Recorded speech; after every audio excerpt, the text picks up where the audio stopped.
نستعينه ونستغفره ونعوذ بالله من شرور أنفسنا ومن سيئات أعمالنا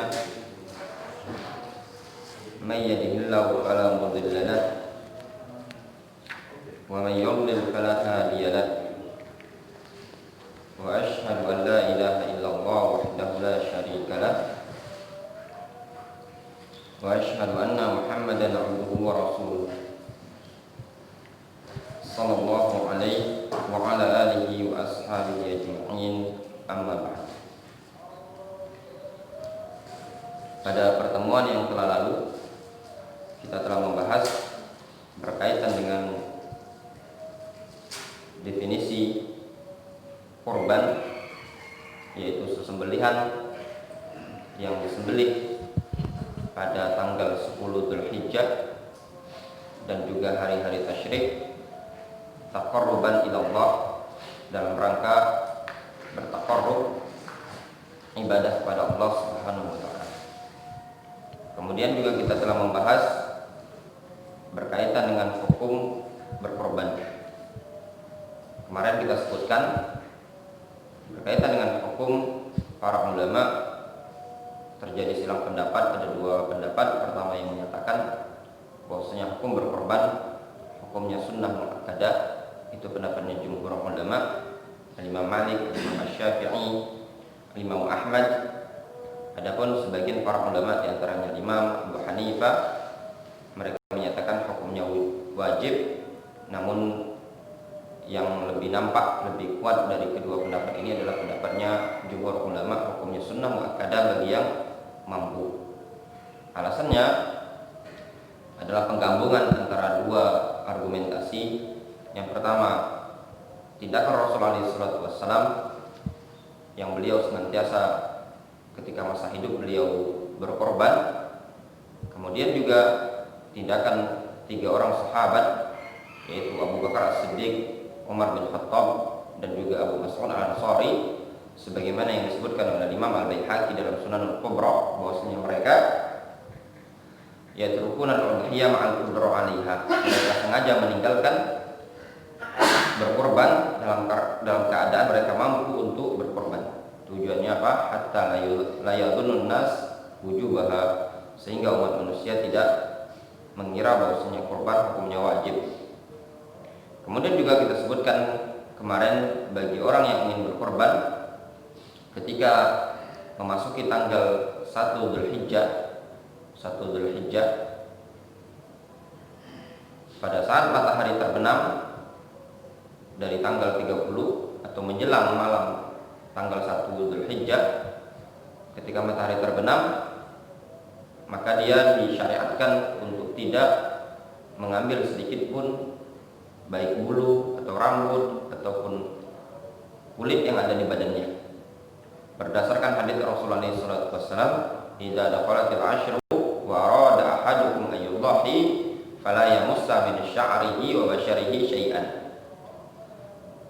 Wa fi riwayatin falyumsik min sya'rihi wa adfarihi. Kata Rasulullah SAW, apabila kalian telah memasuki tanggal atau 10 pertama bulan Dzulhijjah dan ada di antara kalian yang ingin berkorban, maka janganlah dia menyentuh dari rambutnya ataupun kulitnya ataupun kukunya sedikit pun, maknanya memotong.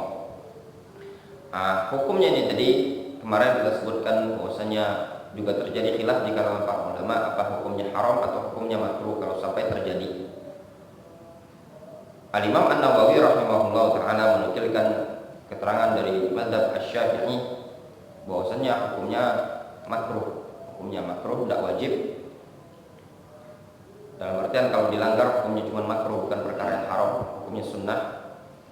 Namun sebagian para ulama menyatakan hukumnya wajib. Dalam hal ini tadi kita punya prinsip, ketika para ulama ada terjadi khilaf antara yang menyatakan haram dan makruh, maka lebih baik bagi kita untuk ditinggalkan, karena hukumnya berkisar antara sunnah atau wajib. Jadi betul-betul dijaga.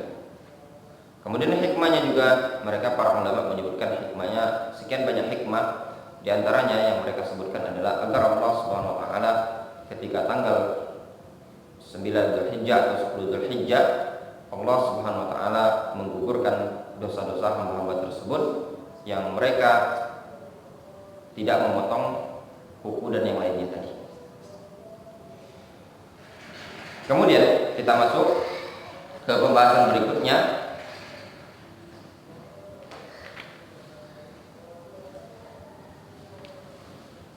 adalah pembahasan apa hukumnya seandainya apabila telah terlewatkan waktu untuk berkorban. Kemarin kita sebutkan waktu korban, hewan korban itu dipotong pada tanggal 10 Dzulhijjah setelah sholat Id, berakhir dengan tanggal 13 Dzulhijjah sebelum matahari terbenam. Kalau Id kita tanggal 31, berarti tanggal 3 hari Senin sebelum maghrib. Permasalahannya, bagaimana kalau seandainya waktu tersebut kebablasan? Mungkin dikarenakan kambingnya terlalu banyak, atau kelupaan ternyata ada kambing. Karena kan kita di sini ada titipan kambing juga. Kambingnya lupa dikasih makan di bawah itu, udah dipotong, pas maghrib kok dengar suara kambing, ya kan? Dilihat ada 1 ekor kambing belum kepotong. Bagaimana permasalahan seperti ini tadi? Apakah kambing tersebut tetap dipotong ataukah tidak? Dalam hal ini dikatakan oleh Syekh Ibnu Taimiyah rahimahullah taala, beliau menyatakan was-shawab fi hadhil mas'alah annahu idza fatal waqtu fa in kana ta'khiruhu an 'amdin fal qada' la yanfa'uhu. Kata beliau, pendapat yang tepat dalam permasalahan ini, kalau penundaan tersebut dikarenakan kesengajaan, sebabnya memang disengaja, ya, dimolor-molorkan, maka tidak bermanfaat diqadha. Dalam artian sudah lewat waktunya, maka tidak perlu dipotong kambingnya. Wa amma idza kana an nisyanin aw jahlin, adapun dikarenakan kalau lupa atau dikarenakan tidak tahu kalau waktu potong korban tadi sudah berakhir, maka di sini kata beliau diperbolehkan untuk dipotong meskipun waktu tersebut sudah lewat. Begitu juga sebaliknya, kalau seandainya kambing tersebut hilang, namun didapatkan kebetulan sudah tanggal 14 Dzulhijjah. Contoh misalkan kita punya kambing di kampung, kambingnya lepas, tidak ketemunya kapan? Tanggal 14 Dzulhijjah. Apakah kambing tersebut dipotong? Gitu rinciannya tadi. Kalau hilangnya tadi dikarenakan kelalaian, memang sengaja dia tidak terlalu perhatian dengan kambing ini tadi, namanya tafrid, dilepas begitu saja, tidak diikat, ya memang dianya tidak terlalu memperhatikan penjagaan kambing ini tadi, maka kondisi seperti ini tadi tidak wajib bagi dia untuk diqadha. Namun kalau seandainya kambing tersebut, kenapa tidak wajib? Dikarenakan sudah lewat waktunya. Namun kalau dikarenakan dia sudah berupaya untuk menjaganya, ternyata lepas kambing tersebut atau dicuri orang kambing tersebut, dan ketika didapatkan pada tanggal 14 atau 15 Dzulhijjah, maka diperbolehkan untuk disembelih, tidak masalah. Kemudian permasalahan berikutnya berkaitan dengan hukum melafadzkan bismillah ketika menyembelih. Disebutkan dalam hadis dari Anas bin Malik radhiyallahu anhu, pada hadis yang telah kita sebutkan pekan lalu, Anas menceritakan anna Nabiy sallallahu alaihi wasallam kana yudhi bi kabshayn amlahain aqranain wa yusammi wa yukabbir wa yadha'u rijlahu ala sifahihima. Kata Anas bin Malik bahwasanya Nabi sallallahu alaihi wasallam dulu berkorban dengan 2 ekor kambing amlahain, dua ekor kambing tersebut yang bentuk kambing tersebut adalah amlah. Amlah itu ada dua makna disebutkan oleh para ulama.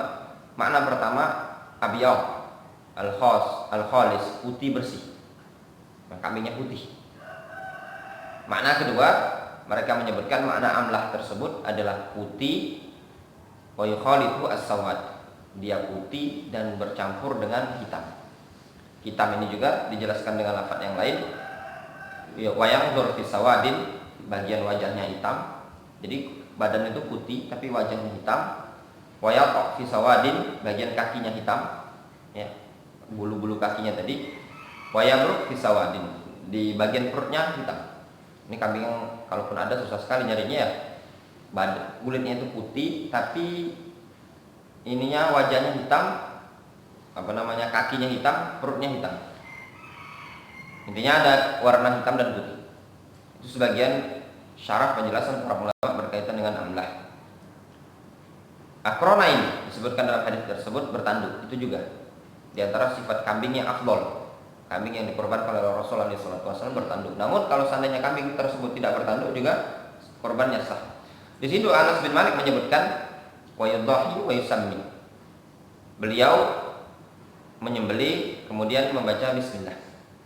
Disebutkan dalam lafaz yang lain, Rasul alaihi salatu wasallam menyatakan bismillah wallahu akbar, dengan menyebut nama Allah wallahu akbar. Apa hukumnya? Dalam hadis tersebut Rasul alaihi salatu wasallam menyebutkan bismillah wallahu akbar secara perbuatan, tidak menyebutkan secara perintah. Adapun tasmiyah, dengan tasmiyah khusus dengan pelafatan bismillah itu disebutkan oleh Allah Subhanahu wa taala dalam Al-Qur'an, wa yuzkaru ismullahi alaihi. Allah Subhanahu wa taala mengharamkan sembelihan yang tidak disebut nama Allah Subhanahu wa taala dan dihalalkan sembelihan yang menyebut nama Allah Subhanahu wa taala. Sehingga diambil kesimpulan oleh para ulama untuk bismillah hukumnya wajib. Hukumnya wajib kecuali atau mau disimpulkan hukumnya wajib jika dia ingat. Hukumnya wajib jika dia ingat. Kalau seandainya dia lupa, maka pendapat yang kuat dari keterangan jumhur, sembelihan dia sah. Jadi ada khilafnya di kalangan para ulama itu kalau dia lupa. Ringkasnya tadi kita katakan wajib.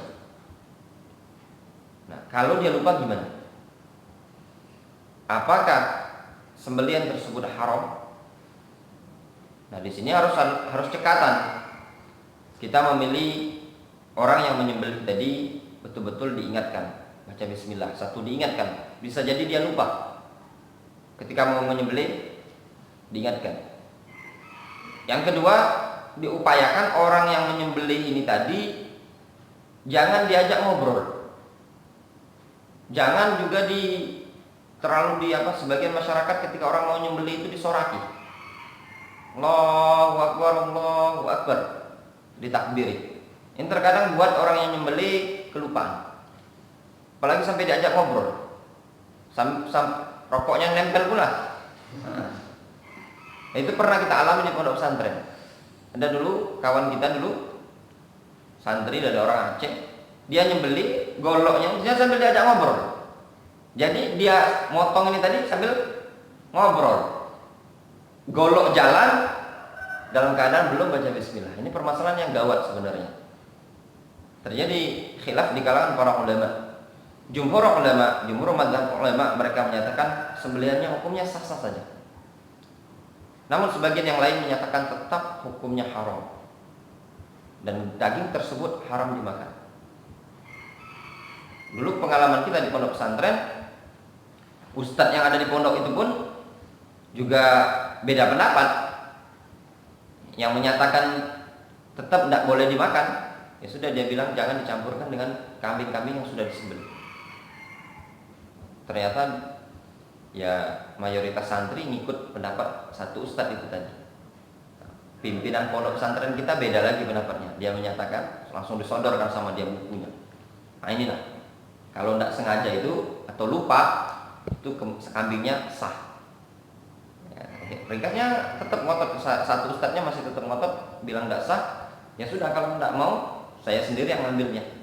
Dia sendiri ngambilnya. Cuma 2 orang saja saya ingat di pondok itu yang masih berpendapat bahwasanya kambing ini sah dimakan. Bisa bayangkan, satu kambing besar itu cuma 2 orang aja di pondok pesantren yang dimasak sama mereka.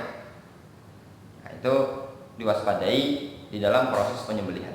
Adapun lafaz Wallahu Akbar ketika penyembelihan, yang demikian ini tadi dikatakan sunnah oleh para ulama dengan kesepakatan.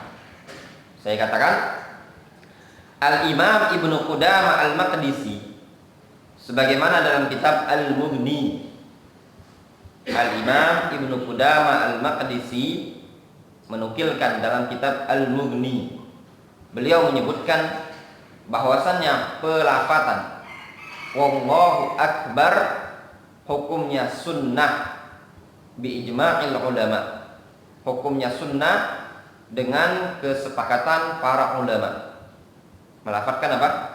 Wallahu Akbar. Saya ulang lagi tadi, untuk bismillah jelas wajib. Dan kalau mau dikatakan ketika ingat, itu sepakat para ulama. Khilafnya tadi bismillah itu kalau lupa. Nah, kalau lupa dia tetap dikatakan wajib atau sudah dimaafkan. Adapun pelafatan Wallahu Akbar itu hukumnya sunnah. Nah, bismillah di Wallahu Akbar, untuk lafaz Allahu Akbar itu hukumnya sunnah. Kalau seandainya ditinggalkan sama dia, kurbannya sah dan sembelihannya sah. Nah, di sini tidak perlu bagi masyarakat untuk komplain. Ya mungkin karena terlalu banyak Wallahu Akbar, terlalu banyak kadang kan kambing yang mau dipotong atau sapi yang mau dipotong, semata-mata dia mengucapkan bismillah, kambingnya sudah sah dari sembelihan tersebut. Namun apa salahnya bagi kita, dikhawatirkan nanti masyarakat komplain, bagi kita yang dititipi korbanan, maka lafadzkan lafadz Allahu Akbar tersebut. Kemudian lafadz berikutnya juga disebutkan dalam hadis dari Aisyah radhiyallahu anha, Rasul alaihi salatu wasallam ketika menyembelih menyatakan kepada Aisyah, ishhadiha bihajarin. Wahai Aisyah, asahlah pisau tersebut dengan batu. Fafa'alat thumma akhadhaha. Kemudian Aisyah melakukannya, mengasah pisau tersebut. Lalu Aisyah menyatakan thumma qala, kemudian Rasul alaihi salatu wasallam berkata, bismillahi Allahumma taqabbal min Muhammadin wa ali Muhammadin wa min ummati Muhammadin. Rasul menyatakan bismillahi Allahumma taqabbal min Muhammadin wa ali Muhammadin wa ummati Muhammadin, dan umat Muhammad. Ini doa di antara doa yang dilafadzkan ketika menyembelih. Permasalahannya, apa hukum melafadzkan doa tersebut? Jumhur ulama berdasarkan hadis tersebut, mereka menyatakan hukumnya sunnah untuk melafadzkan doa. Namun dengan lafadznya Allahumma taqabbal minni, atau dengan lafadz Allahumma minka walaka wa taqabbal minni, juga ada masalah.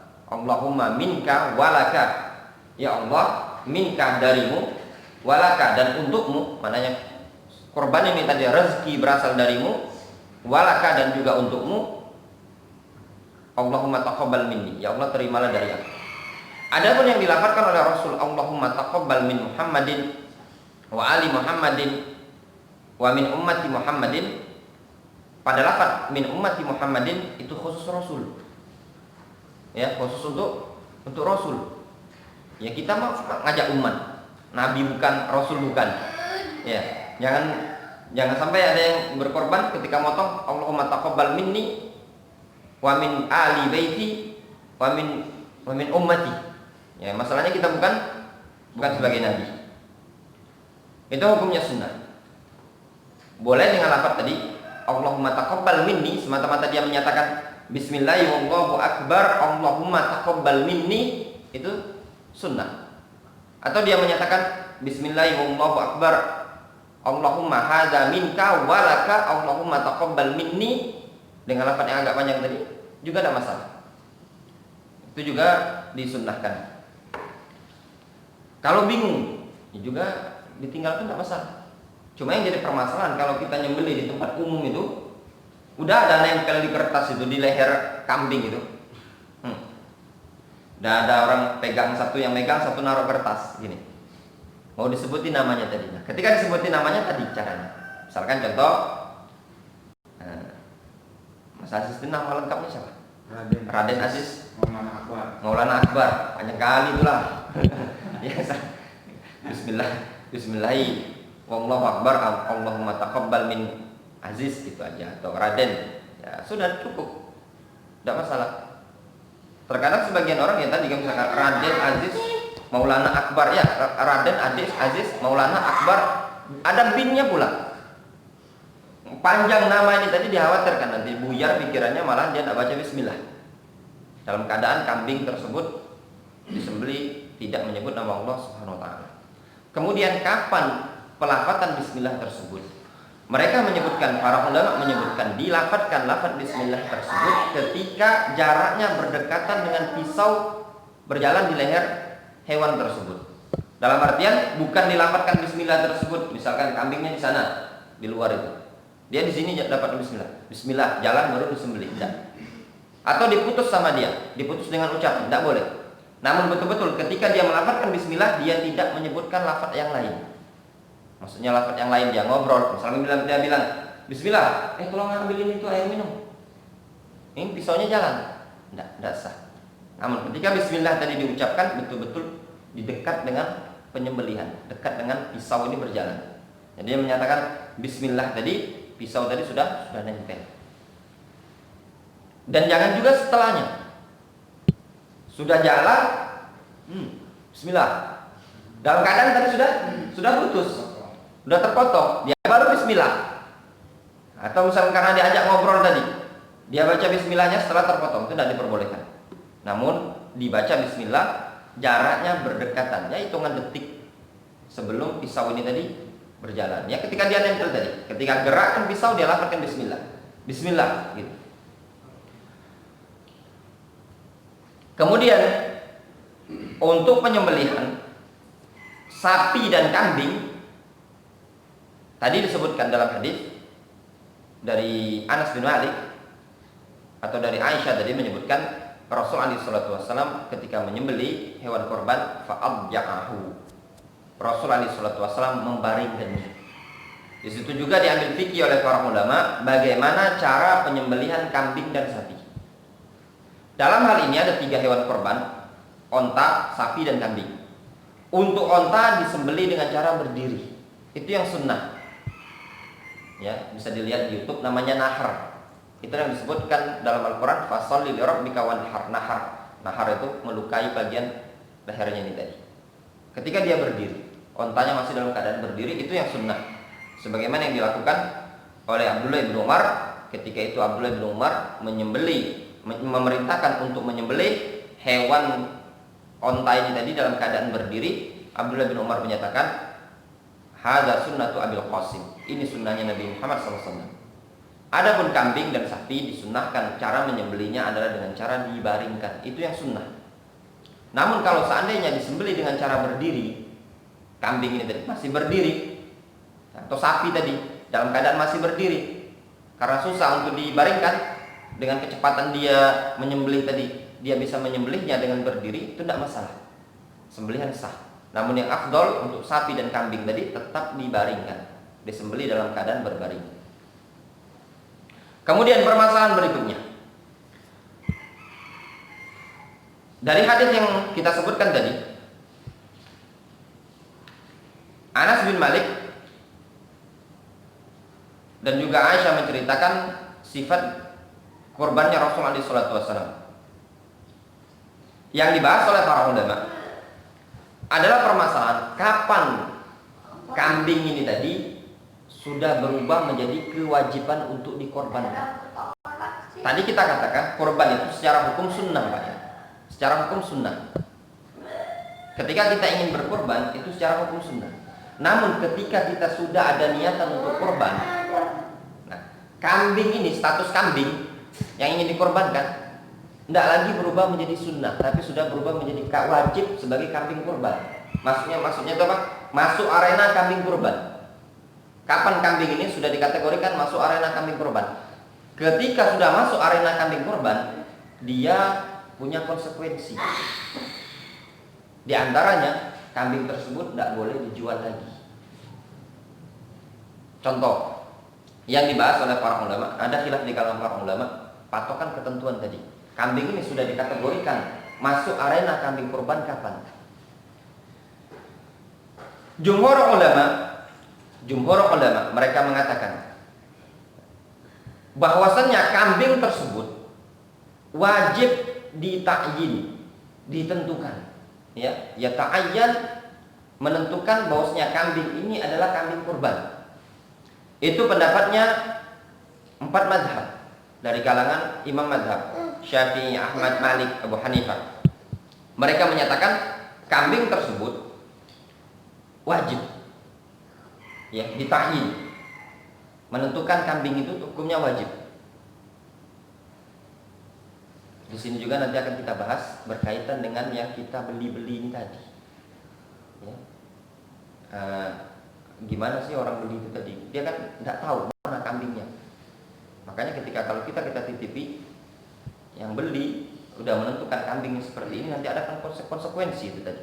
Di antara konsekuensinya, kalau bagi pendapat yang menyatakan kambing tersebut sudah menjadi wajib dikorbankan tatkala ketika dibeli, maka kambing tersebut tidak bisa dijual lagi. Karena kan daging korban kan tidak boleh dijual kan? Itu tadi. Itu keterangan jumhur. Sebagian para ulama mereka menyebutkan tidak wajib. Namun pendapat yang terkuat adalah pendapat jumhur. Wajib kita menentukan kambing korban tadi. Nah, setelah mereka jumhur menyatakan wajib, mereka pun khilaf. Terjadi perbedaan pendapat, apa sih kategori ketentuan kambing tersebut sudah dikatakan masuk arena kambing kurban. Pendapat Imam Malik dan Abu Hanifah, mereka mengatakan ketentuan kambing tersebut sudah masuk arena kambing kurban tatkala diniatkan kambing ini sebagai kambing kurban. Semata-mata niat. Semata-mata niat kambing tersebut diniatkan sebagai kambing kurban, maka kambing tersebut sudah menjadi kambing kurban walaupun belum disembelih. Ketika membeli dia niatkan sebagai kambing kurban. Ada orang beli kambing, walaupun nitip dia mengatakan saya beli kambing ini berapa?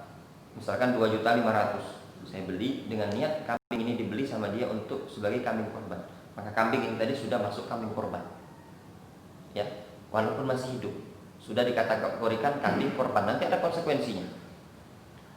Itu pendapatnya Abu Hanifah dan Imam Malik dengan dalil hadis innamal a'malu binniyat. Amalan tersebut tergantung pada niatnya. Maka tatkala seseorang sudah meniatkan kambing ini sebagai kambing kurban, maka sudah dikategorikan kambing kurban. Kalau dia peliharaan, dia misalkan Mas Syafi'i ini punya di kampung itu punya 5 kambing. Beliau niatkan kambing yang warnanya putih besar, beliau tahu warnanya. Ini mau saya korbankan saja katanya. Sudah masuk kambing ini sebagai kategori kambing korban. Meskipun dia niatkan berkorban tadi belum masuk 10 Dzulhijjah. Sekarang kan belum masuk kan Mbak ya? Beliau punya kambing. Beliau bilang ini kambing mau saya korbankan. Sudah niat hatinya ketika beliau punya ternak kambing ini tadi langsung niat dikorbankan. Maka sudah masuk sebagai ranah korban. Itu pendapatnya Abu Hanifah, Imam Malik. Pendapat kedua, pendapat Imam Syafi'i dan Imam Ahmad. Mereka menyatakan kambing tersebut tadi kan berdasarkan niat Pak ya. Ingat, yang pertama tadi berdasarkan niat. Imam Abu Hanifah dan Syafi'i tadi, Imam Abu Hanifah dan Imam Malik menyatakan semata-mata niat. Semata-mata menyatakan niat kambing tersebut diniatkan untuk korban tanpa dilafatkan. Saya tadi ada kurang keterangan. Tanpa dilafatkan, semata-mata niat, maka sudah menjadi kambing kurban. Dalam hati Mas Syafi'i ini tadi dia beli kambing, niat hatinya untuk kurban. Walaupun belum dilafalkan sama dia, belum terlafalkan, dia bilang ini kambing korban. Tapi niatnya untuk dikorban. Kan ada orang beli itu niatnya untuk korban. Kadang ada orang pelihara kambing itu, dia punya 5 kambing, dalam hatinya dia belum banyak ngomong sama orang-orang lain, tapi dalam hatinya sudah diniatkan untuk mengorbankan kambing ini tadi. Sudah masuk kambing korban menurut Abu Hanifah dan Imam Malik. Pendapat kedua, pendapat Al-Imam Ahmad dan Al-Imam Asy-Syafi'i, mereka menyatakan kambing ini berubah menjadi kambing korban kalau sudah ada lafaz. Sebagaimana mereka mengkiaskan sebagaimana wakaf. Wakaf itu tidak sah melainkan dengan lafaz. Ada orang misalkan Mas Syafi'i baru niat dalam hati ingin mewakafkan sepeda motornya untuk suatu yayasan, misalkan pondok pesantren, tapi baru niat dalam hati, belum dilafazkan, maka belum menjadi wakaf. Mas Syafi'i sudah mengatakan ini motor saya wakafkan. Ya, dia bilang ini motor, bilang sama Aziz, ini motor saya wakafkan untuk pondok pesantren, misalkan pondok pesantren A. Walaupun belum disampaikan kepada pemilik pondok pesantren, tapi semata-mata dia sudah melafazkan, maka sudah jadi wakaf. Nah, dikiaskan kata Asy-Syafi'i dan Imam Ahmad ini tadi, semata-mata dia melafazkan kambing ini tadi sudah jadi korban. Pendapat yang lain, yaitu pendapat sebagian para ulama, ya, di antaranya pendapat Al-Imam Ibnu Hazm. Beliau menyatakan kambing tersebut atau sapi tersebut dikategorikan sebagai kurban kalau betul-betul sudah disembelih. Kalau belum disembelih, belum dikategorikan kambing kurban atau sapi kurban. Khilaf yang ada ini tadi, ada buah itu hasil. Apa sih dampaknya tadi? Dampaknya gini. Bagi pendapat jumhur, ya, jumhur tadi kan menyatakan wajib kita menentukan kambing ini sebagai kambing korban. Cuman patokan mereka, ketentuan wajib kambing ini sebagai kambing korban, apakah semata-mata dengan niat ataukah harus dilafazkan? Itu saja bedanya jumhur. Adapun sebagian ulama tadi Ibnu Hazm, dia menyatakan patokan kambing sudah dikatakan kambing korban itu kalau sudah disembelih. Letak khilafnya, buahnya nanti gini. Bagi pendapat yang menyatakan kambing tersebut sudah dikategorikan kambing korban kalau sudah disembelih, berarti seandainya kambing tersebut ada niatan untuk dijual lagi, itu boleh-boleh saja. Misalkan Mas Syafi'i, beliau ini punya kambing, ya, ada niatan, kambing ini ada niatan untuk dikorbankan. Namun ternyata ada orang mau beli dan beli dengan harga mahal, boleh dijual menurut pendapat yang menyatakan kambing tersebut dikategorikan kambing korban kalau sudah disembelih, ya, disembelih. Namun menurut 4 mazhab ini tadi tidak bisa, kecuali kalau dia niatan untuk mengganti dengan yang lebih baik. Difahami, Mas? Contoh, Aziz beli kambing. Ini kambing dibeli harganya 2 juta, lagi murah. Memang betul-betul murah. Diperharakan sama beliau di sini, ya. Nah, tiba-tiba ada yang lihat, "Wah, Aziz bagus kan kambingmu. Aku mau kurban ini. Kau aja belinya berapa? 3,5 juta. Nah, dibelinya 2 juta kan? 3,5 juta. Pikirnya Mas Aziz bilang, untungnya lumayan ini 1,5 juta. Baru dia beli 2 hari ini tadi. Padahal niatnya ini udah kami kurban, bukan lagi niat, udah dilafazkan secara lisan. Bilang, ditanya sama Syafi'i, untuk apa kambing Aziz? Untuk korban ini. Tadi bukan semata-mata niat, tapi apa? Sudah dilafazkan dia. Sudah melafazkan, sudah niat, ini kambing betul-betul mau kurban. Dalam keadaan baru sekarang kan, masih 20 hari lagi lebih kurangnya kita kan.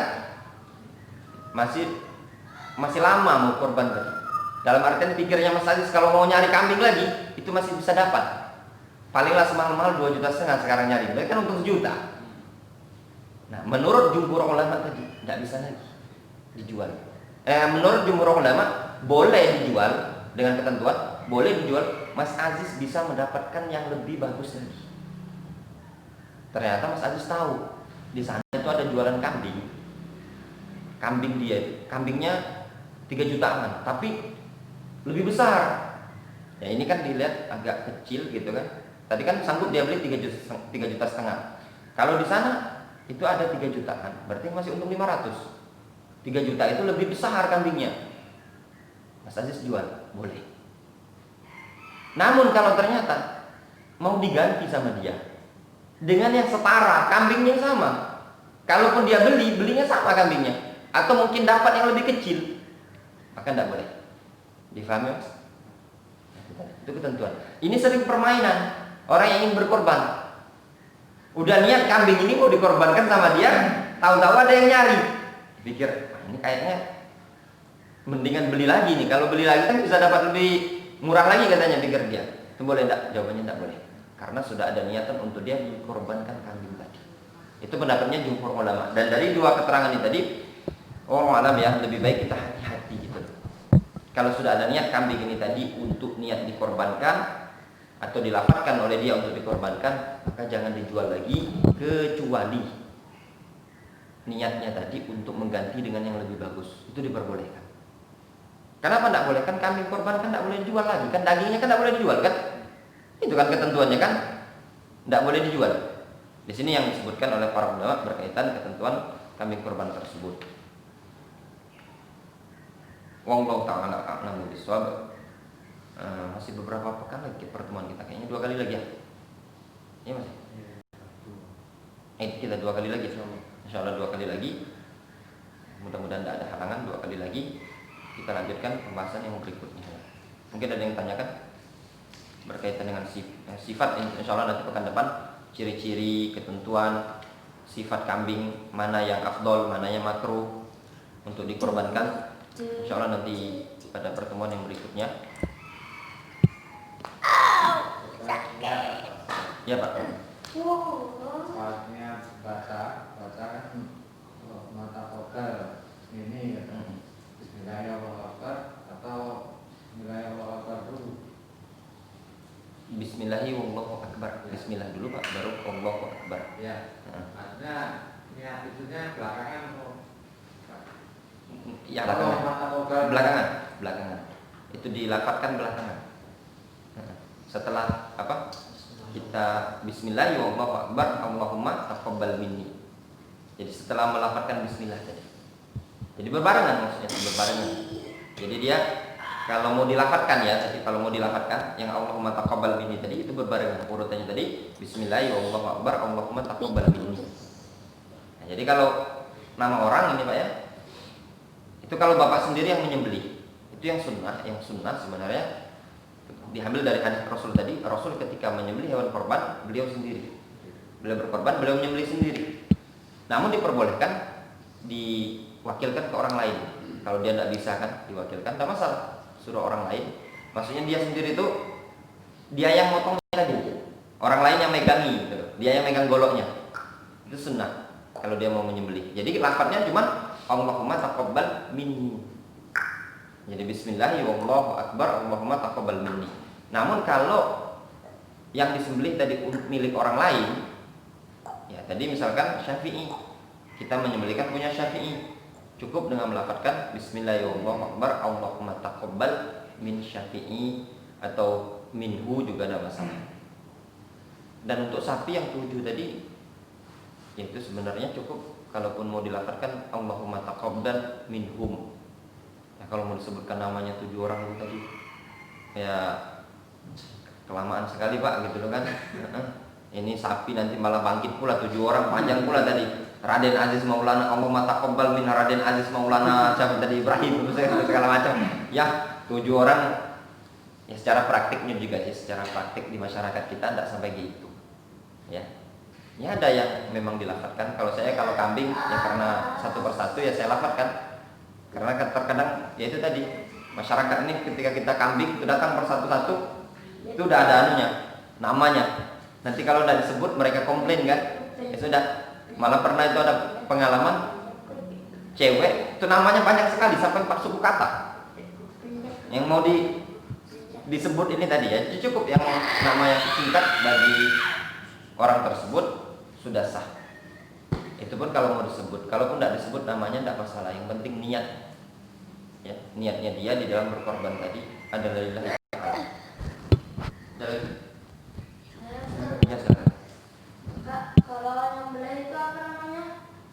Main pisau ke leher itu sekali atau berkali-kali gini? Oh, ini pertanyaan yang bagus. Ini pertanyaan yang dibahas oleh para ulama berkaitan dengan penyembelihan. Apakah sesuatu kewajiban di dalam menyembelih tersebut harus sekali sekali tebas putus? Ringkasnya kalau mau dikatakan wajib, dia tidak wajib. Itu keafdolan. Semakin cepat ya dia menyembelih tadi, maka semakin afdol. Dalam artian bers sekali itu langsung terputus, itu yang afdol. Rasulullah SAW menyatakan, wa idza dzabhtum fa ahsinu adzibhah. Apabila kalian menyembelih, maka perbaguslah di dalam menyembelih. Di sini perintah dari Rasulullah SAW untuk memperbagus di dalam menyembelih. Di antara menyembelih yang bagus adalah itu tadi, cepat. Jadi kalau istilah orang itu teknik tarik atau teknik tekan, sekali tekan langsung buyar itu lehernya. Itu yang paling afdol. Namun kalau dikatakan apakah sifatnya wajib, ya dalam artian kalau seandainya wajib itu maknanya kalau seandainya dia tidak sekali tekan, tidak langsung putus, dalam artian dia 2 kali 3 kali gini kan, maka asal terputus uratnya tadi, maka sembelihannya sah. Fattaqullaha mastata'tum. Allah Subhanahu wa taala menyebutkan, bertakwalah kalian kepada Allah sesuai dengan kemampuan kalian. La yukallifullahu nafsan illa usaha. Allah Subhanahu wa taala tidak membebani suatu jiwa melainkan yang dia mampu. Dikarenakan cepat atau tidaknya tadi sesuai dengan kemampuan, tenaga yang dimainkan. Ada tekniknya. Mungkin bagi orang yang tekniknya cepat ya, memang dia punya kemampuan teknik dalam menyembelih, itu sekali jalankan pisau bisa tertebas. Dan kalau tekniknya mungkin Mas Syafi'i belum pengalaman, belum punya teknik, terkadang butuh 2 kali atau 3 kali gerakkan pisau golok, itu juga tidak masalah. Yang penting uratnya tadi terputus. Dipahami deh? Ya. Ini misalkan memang ya ini juga dibahas oleh mereka, sebagian terlalu keras dalam hal ini, terlalu keras sampai mereka mengatakan apabila 2 kali sampai 3 kali, sebagian malah membatasi lebih dari syaratnya cuma naik ke atas turun ke bawah. Ini juga untuk membatasi, menyebutkan naik ke atas turun ke bawah juga tidak ada dalilnya. Dalil yang mentok dipakai oleh mereka para ulama adalah lafaz hadis wa idza dzabhtum fa ahsinu adzibha. Kalau kalian menyembelih, kata Rasul, perbaguslah dalam menyembelih. Nah, di antara bentuk perbagus dalam menyembelih yang pertama, tadi Rasul menyebutkan, mengatakan kepada Aisyah, ashhidiha, tajamkan pisau tersebut. Yang pertama, di antara bagus cara menyembelih dengan menajamkan pisau atau golok, diasah dulu, tajam.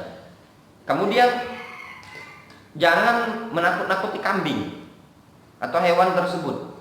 Sebagaimana dalam hadis ketika Rasulullah SAW menyembelih, ada orang menyembelih hewan, dilihat sama Rasul, dia sedang mengasah pisau tersebut di hadapan hewan tersebut. Kemudian Rasul menyatakan, aturidu antumi tahamautat, apakah engkau ingin membunuh hewan tersebut berkali-kali?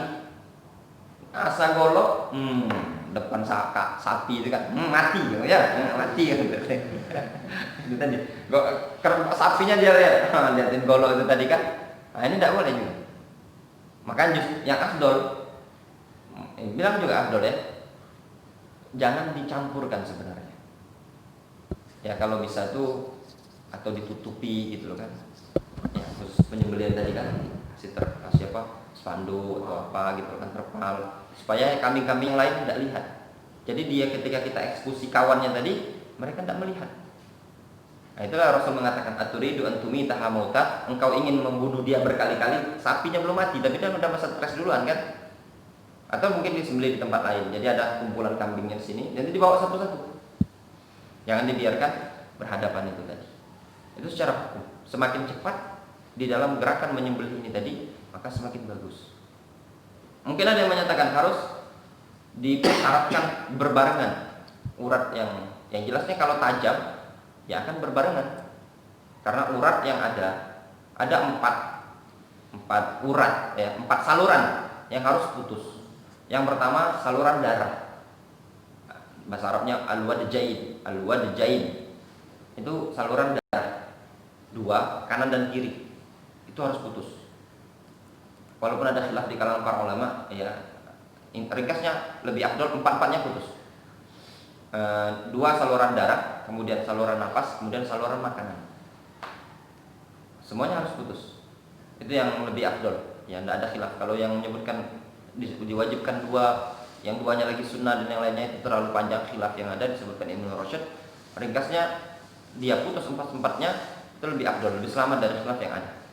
Dan jelas kalau dianya motong itu tersebut dalam, ya putus. Karena berdekatan urat yang saluran darah kanan dan kiri yang ada pada hewan tersebut sama urat kerongkongan, saluran pernapasan dan saluran makanan juga sama, berdekatan. Tidak mungkin dipilih sama dia 2 saja, sisain 2. Itu bukan menyembelih. Kalau menyembelih namanya yang penting putus. Juga dibahas oleh para ulama, bagaimana kalau seandainya nyembelihnya dari belakang bukan dari depan. Ini kambing susah kali sapi ini menggulingkannya. Akhirnya Mas Syafi'i masuk kamar, ambil katana, ya kan, teknik tebas. Kalau istilah di penjagalan itu ada teknik tekan sama teknik tarik, ya. Teknik tekan itu dia tekan golok, ditekan gini. Nah, teknik tarik yang digini kayak kita normal itu teh. Nah, ini teknik tebas. Itu tadi sapi nggak ada yang bisa gulingkan, ya. Sekali tebas putus. Juga dibahas oleh mereka apakah boleh atau tidak, ringkasnya sah selagi putus uratnya tadi dari tengkuk ini tadi. Juga sebaliknya kata mereka, bagaimana kalau seandainya dia nebasnya dari bawah, ya, bablas ke atas, ya kan, tembus, gitu tadi. Nyembeli ini ayam seringnya kan, langsung kan. Apalagi ayam yang putih itu kan, tulangnya kan lembut itu, langsung lepas. Putus, ya. Itu praktiknya tukang ayam kan seperti itu. Itu juga sah, diperbolehkan. Fattaqullaha mastata'tum. Allah SWT menyatakan bertakwalah kalian kepada Allah sesuai dengan kemampuan kalian. Itu jawabannya. Ada lagi tanya? Tadi siapa yang mau tanya? Beliau. Ya. Apabila kita sudah punya niat untuk berkorban, maka dalam bentuk kambing atau punyanya kambing atau punyanya uang, namun dalam perjalanan ke depan ada kebutuhan keluarga atau saudara yang lebih membutuhkan, misalnya uangnya itu dipakai untuk bayar anak sekolah dan lain sebagainya, tapi kita nggak punya lagi untuk mengganti uang tersebut itu di kambing itu. Niat yang didahulukan itu yang seperti apa itu? Jadi gini, dia ada 2 kasus. Kasus pertama, kambing sudah ada. Ini peternak kambing beliau. Kambing cuma 1. Ada niatan untuk berkorban. Namun beliau ternyata ada kebutuhan yang lebih darurat lagi, ya, mendesak, sehingga mau nggak mau mungkin harus jual kambing. Ini contoh. Yang seperti ini kita katakan yang tadi, kalau sudah ada niatan untuk kambing tadi, ya, jadi ada khilaf tadi, ya, boleh apa tidak untuk dijual dalam hal ini tadi. Kalau saya pribadi, kalau memang ini ternyata kambing, mudah-mudahan Allah SWT berikan rezeki jalan yang lain dengan cara kita mungkin pinjam saja dulu, pinjam duit, ya, karena kambing ini sudah diniatkan untuk kurban, dan yakinlah nanti Allah SWT gantikan. Jadi tidak usah dijual untuk kebutuhan yang lain. Sekarang kasusnya duit, udah nyimpen duit, ya kan, ada duit 2,5 juta, disimpan memang untuk berkorban. Ternyata ada kebutuhan yang lebih mendesak. Apakah boleh untuk duit ini tadi dipakai untuk kebutuhan yang lain dengan membatalkan korbannya tadi? Nah, kalau untuk seperti ini, kasus yang kedua tadi itu diperbolehkan sesuai dengan pertanyaan beliau ini tadi, maka tidak masalah. Kenapa? Dikarenakan belum masuk dibelikan kambing. Iya, uang tadi belum bentuk kambing karena patokannya kambing tadi. Karena uang belum dikambingkan. Kalau sudah dijadikan kambing, maka tidak boleh lagi. Itu tidak masalah, diperbolehkan. Ya Allah Subhanahu wa taala juga mencatat niat kita tadi. Rasulullah SAW menyatakan, idza hamma bihasanatin walam ya'malha kataballahu hasanatan kamilatan. Kata Rasul, barang siapa yang ada niatan tekad bulat untuk mengerjakan suatu kebaikan, walam ya'malha, dan dia tidak mampu untuk mengerjakannya. Sudah ada niat ternyata tadi. Kataballahu hasanatan kamilatan, kata Rasul, Allah akan catat bagi dia satu kebaikan yang sempurna. Ya sudah ada niatan tadi, memang ternyata darurat, anak mau sekolah, udah niat mau korban, ternyata anak butuh duit sekolah, sebenarnya sudah ada duit tapi kurang, ya harus dipakai duit ini tadi, juga ada masalah. Ada masalah. Juga termasuk yang mereka bolehkan ngutang, diperbolehkan ngutang. Misalnya kurbannya kita itu, misalkan ini kan kurban kemungkinan tanggal berapa? Tanggal 31 ya, Mas? Nah, 31. Orang kan rata-rata gajian, PNS, rata-rata lah ya, jarang yang akhir bulan, misalnya awal bulan. Walaupun ada sebagian mungkin BUMN dan yang lainnya akhir bulan, mereka yang gajian di awal bulan itu kan ada duit. Tapi kan udah lewat itu kan. Akhirnya dia ngutang sama kawan untuk beli kambing kurban. Nanti awal bulan dia bisa bayar setelah gajian. Boleh kan? Jawabannya boleh. Kan kalau tinggal 31 ya, korban tanggal 31 ya, gajian tanggal 1 mungkin, tanggal 2 baru dia bisa terima, tanggal 3 baru terima uang, mungkin bisa bayar, tidak masalah. Begitu juga mungkin sebenarnya dia ada uang yang nanti mungkin bulan depan bisa bayarnya. Ada orang yang pinjam sama dia, orang itu menjanjikan bulan depan bisa bayar utang tersebut, maka diperbolehkan bagi dia untuk berhutang. Namun kalau seandainya dia tidak punya kemampuan, kepastian di dalam membayar, lalu dia berhutang, maka yang demikian tadi yang afdol tidak dia lakukan. Kalau tidak ada kepastian, yang afdol jangan dia lakukan. Walaupun secara hukum boleh, ya boleh saja. Saya katakan tadi secara hukum boleh saja bagi dia untuk hutang, namun yang afdol jangan dia lakukan kalau dia tidak punya kepastian bisa membayar. Karena dikhawatirkan nanti jadi beban. Sedangkan ibadah ini tadi adalah tanggung jawab kita dengan Allah Subhanahu wa taala tatkala ada kemudahan. Dikarenakan disebutkan dalam hadis yang sanadnya dihasankan oleh sebagian para ulama, man kana lahu sa'ah, barang siapa yang mempunyai kelonggaran. Berarti kalau dia tidak punya kelonggaran, tidak wajib atau tidak disunahkan bagi dia untuk berkorban. Wallahu ta'ala a'lam bishawab. Sudah jam 6:10, mungkin sebagian kita ada yang sudah mau aktivitas.